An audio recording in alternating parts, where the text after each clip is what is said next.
Bonjour à tous, je vous retrouve aujourd'hui pour vous parler de particularités techniques, de contraintes d'adaptation sur un terrain de ville. Voilà, on vous en a déjà parlé souvent aussi sur des posts sur nos réseaux sociaux.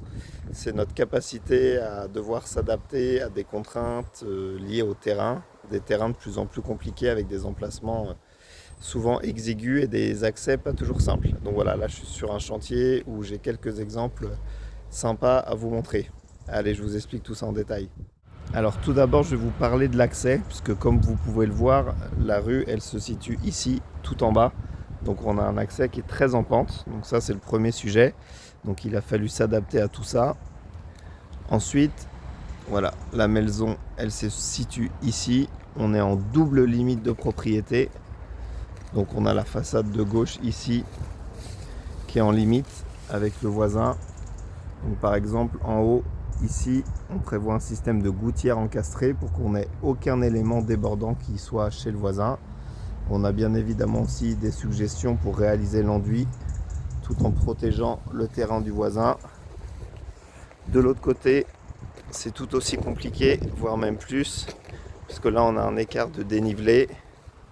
Donc la maison, elle se retrouve enterrée contre le terrain du voisin. Donc là, on a fait un système d'étanchéité sur la paroi enterrée avec un delta MS, donc un élément de protection d'étanchéité pour qu'on puisse venir remblayer sans abîmer l'étanchéité qui est derrière. Voilà. Après, à l'intérieur de la maison, rien de particulier. C'est une construction classique, art déco. Et du coup, là, on arrive sur la partie arrière du terrain. Et comme vous l'imaginez, puisqu'on était en limite de propriété de chaque côté, ici on se retrouve avec une façade qui est complètement enclavée.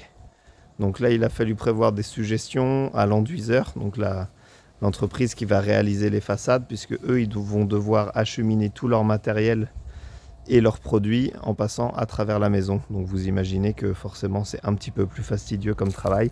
Donc voilà, toutes ces choses-là, on les a intégrées dès le départ pour que tout le chantier puisse se réaliser normalement et qu'on évite tout ce genre de petites embûches. Voilà, donc maison art déco, c'est ça aussi, c'est savoir s'adapter à toutes les contraintes d'un terrain. Parce que là, on a, contrairement à ce qu'on peut imaginer avec toutes ces complexités, énormément d'avantages sur une parcelle comme celle-ci, puisqu'on a un super ensoleillement de par la hauteur. Et puis surtout, on est en cœur de ville, donc avec énormément de services et de commodités à proximité. Voilà, je vous souhaite une bonne journée.